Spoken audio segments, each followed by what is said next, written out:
Iya. Wih, belum pasang ring kama.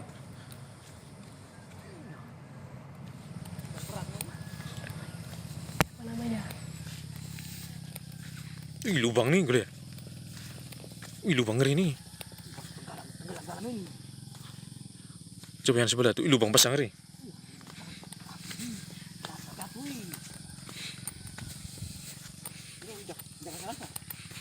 Dan untuk mengetahui informasi terkini di sana kita sudah terhubung dengan PLT Kapus Datim BNPB Abdul Muhari. Pak Abdul, selamat pagi Pak. Bagaimana kondisi terkini di sana?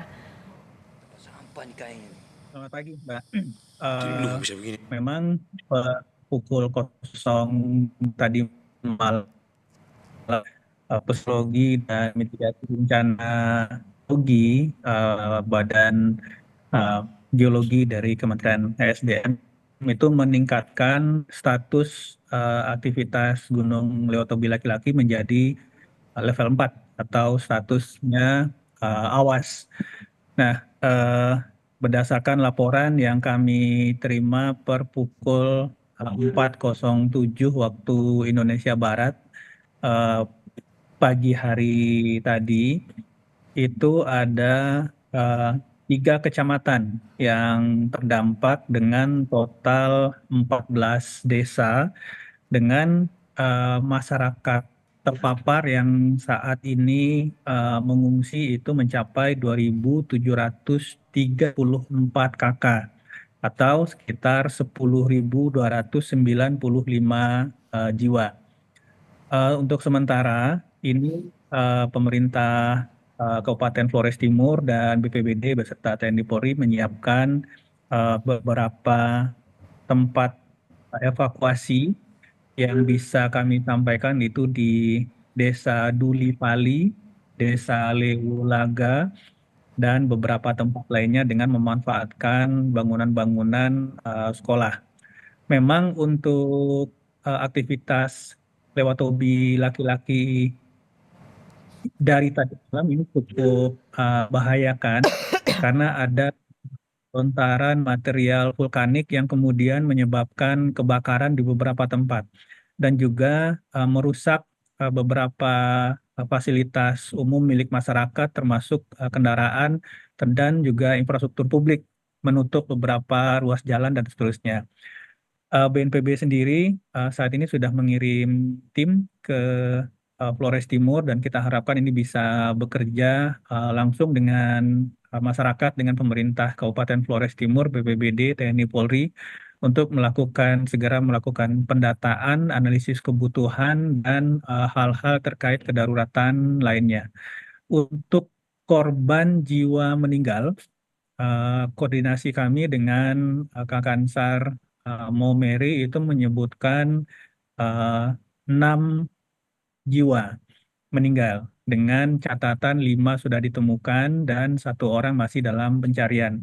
Memang informasi korban jiwa ini agak berbeda. Ada beberapa yang mengatakan sudah 9 dan ada yang media yang mengatakan 10, tetapi koordinasi kami dengan Kakansar Maumere, BNPB dengan Kakansar Maumere menyebutkan korban yang terlaporkan itu 6 orang dengan catatan 5 sudah ditemukan dan 1 masih dalam pencarian. Itu saja ini akan terus kita update sekiranya ada temuan-temuan baru di lapangan. Saya kembalikan, Mbak.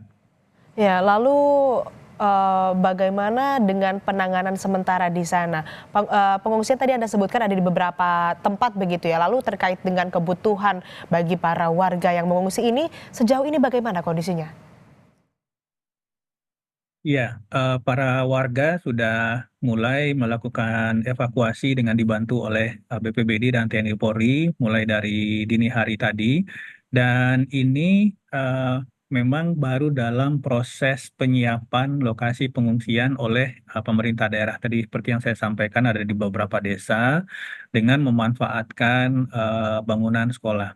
Nah, ini segera kita sudah mendapatkan data awal jumlah pengungsi untuk bisa kita tentukan dan siapkan kebutuhan-kebutuhan darurat pengungsi seperti terpal, tempat tidur, logistik permakanan maupun non permakanan toilet darurat dan seterusnya. Kita harapkan ini dalam 1 hingga 2 kali 24 jam ke depan itu sudah bisa kita sediakan. Lalu kondisi di sana saat ini apakah masih ada hujan abu atau seperti apa? Bisa Anda gambarkan? Dari laporan per pagi ini, aktivitas erupsi sedikit menurun, meskipun ini masih dalam aktivitas yang cukup dan sangat aktif ya. Seperti kita lihat dalam visual yang terlihat sekarang. Jadi kondisi saat ini hujan abu itu masih ada sisa dari aktivitas sejak tadi malam.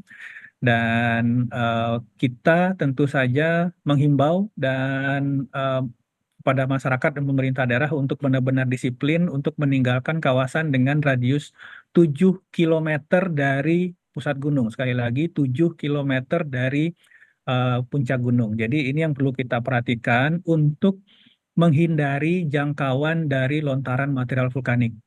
Ini kita harapkan benar-benar masyarakat bisa benar-benar disiplin untuk sementara meninggalkan dulu tempat yang masih masuk radius 7 kilometer. Nanti sekiranya kondisi mulai aktivitas erupsi mulai menurun, baru kita lihat kondisi properti atau aset atau rumah kita masing-masing. Baik, lalu kami juga mendapatkan informasi ada korban luka di sana. Bagaimana penanganannya? Sudah mendapatkan perawatan medis yang cukup di sana? Untuk kondisi korban atau masyarakat yang luka, baik luka ringan, luka maupun luka berat yang membutuhkan perawatan hingga saat ini sudah kita mobilisasi ke puskesmas dan vaskes-vaskes terdekat. Tentu saja ini menunggu asesmen lebih lanjut sekiranya diperlukan untuk penanganan yang lebih fasilitas lebih lengkap. Tentu saja ini akan segera dirujuk ke rumah sakit terdekat. Artinya fungsi-fungsi kedaruratan sudah berjalan dan ini masih dalam tahap penyiapan asesmen darurat, tetapi ini tetap berjalan di lapangan dan kita harapkan sekali lagi dalam 1-2 kali 24 jam ke depan penanganan masyarakat terdampak ini sudah bisa kita lakukan dengan baik. Lalu terkait dengan korban yang masih dicari, korban yang hilang, bagaimana upaya evakuasi yang dilakukan? Untuk sementara pencarian korban tentu saja melihat kondisi dan situasi dari aktivitas erupsi. Artinya tentu saja keselamatan para tim pencari juga harus kita utamakan, tetapi juga merujuk dan mengacu kepada laporan dari anggota keluarga atau masyarakat yang melaporkan kepada Basarnas setempat.